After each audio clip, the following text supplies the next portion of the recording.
दोस्तों, तो कैसे हैं आप सब। स्वागत है मेरे हिंदी शॉर्ट हैंड डिक्टेशन में 150 शब्द प्रति मिनट के स्पीड से स्टार्ट। अध्यक्ष महोदय, मैं कहना चाहता हूं कि हर आदमी को यह अधिकार है कि जिसको वह चाहे डाक द्वारा मत भेज सके। ऐसा तो नहीं कि सभी मत किसी एक अधिकारी के सामने ही इकट्ठा करके भेजे जाते हैं। जहां तक इस बिल का संबंध है वह ठीक है, वह प्रारंभ में ही आना चाहिए था और मैं इसका समर्थन करता हूं। मैं इस सदन के माननीय सदस्य से भी निवेदन करना चाहता हूं कि इस बिल को पास कर दिया जाए। खेती में उन्नति न होने का कारण क्या है? उसका एक कारण यह है कि खेती से संबंधित जितने विभाग हैं उसमें आपस में समन्वय नहीं है। खेती के लिए अच्छी खाद की आवश्यकता है, पानी की आवश्यकता है, औजारों की आवश्यकता है और धन की आवश्यकता है। इन सारी चीज़ों के लिए अलग अलग विभाग है। मालूम ऐसा पड़ता है कि उनका आपस में कोई संबंध नहीं है। वे आपस में मिलकर कोई योजना नहीं बनाते जिससे खेती की आवश्यकता पूरी होती है। इसीलिए जब तक उसमें आपस में तालमेल नहीं होगा तब तक खेती की उन्नति नहीं हो सकती है। दूसरा कारण यह है कि योजना की बिल्कुल कमी है। इसके अलावा कृषि कॉलेजों से निकलते हुए जो स्नातक होते हैं, जो खेती की बातों को जानते हैं, उनमें से एक भी आदमी खेती करने के लिए तैयार नहीं है।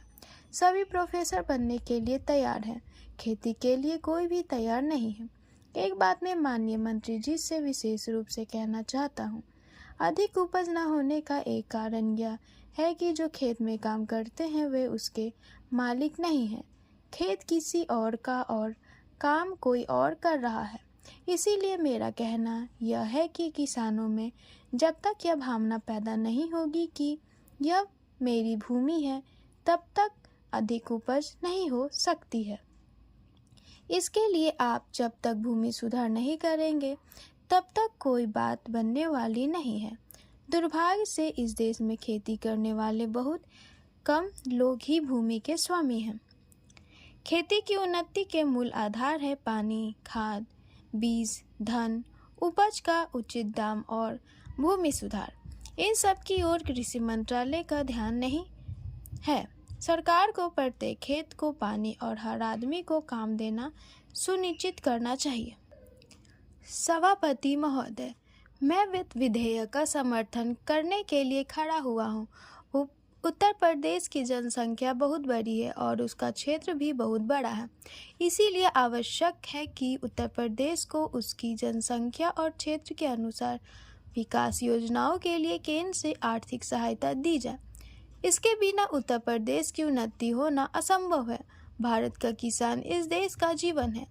किसान पर ही सारी खुशहाली और उन्नति निर्भर करती है। अगर उसका जीवन समृद्ध होगा तो देश भी समृद्ध होगा। इसीलिए आवश्यक है कि किसान के दैनिक जीवन की चीज़ें सस्ती हो और उसके खाद और कृषि यंत्र आदि सस्ते दामों पर मिल जाए। पानी के लिए उसको भगवान की तरफ न देखना पड़े, बल्कि उसको सिंचाई के विषय में आत्मनिर्भर बनाया जाए। जब तक किसान को पूरी सुविधाएं नहीं दी जाएगी तब तक देश उन्नति नहीं कर सकता है।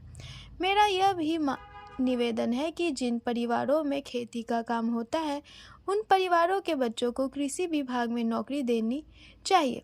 यह मैं आवश्यक समझता हूँ क्योंकि उन्हें कृषि के बारे में व्यवहारिक ज्ञान होता है।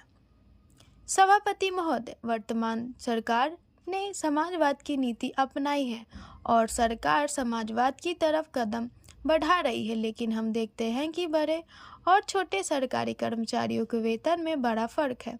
कुछ अधिकारियों का वेतन हजारों में है, जबकि चपरासी आदि छोटे सरकारी कर्मचारियों को सिर्फ 5,000 या 7,000 रुपये मिलते हैं। आज वेतन में यह जो फर्क है वह समाप्त होना चाहिए। मेरा निवेदन है कि सरकारी कर्मचारियों के वेतन में बहुत ज़्यादा का अंतर नहीं होना चाहिए। तभी हम कह सकते हैं कि हिंदुस्तान में समाजवाद है। किसान की रोजगार के उपयोग की चीज़ें बहुत महंगी होती जा रही है। देश में महंगाई दिन प्रतिदिन बढ़ रही है और सारे देश में बेचैनी फैली हुई है। इस बढ़ती हुई महंगाई को रोकना आवश्यक है, नहीं तो देश में क्रांति हो जाएगी। आप इस सच्चाई को छिपा नहीं सकते कि आज देश में चारों तरफ बड़ा असंतोष है और लोग बड़ी आशा से हमारी तरफ देख रहे हैं, लेकिन महंगाई हमारे नियंत्रण से बाहर होती चली जा रही है। देश में काले धन की बड़ी चर्चा की जाती है, उसको निकालने के लिए बड़े प्रयत्न किए गए हैं। स्टॉप।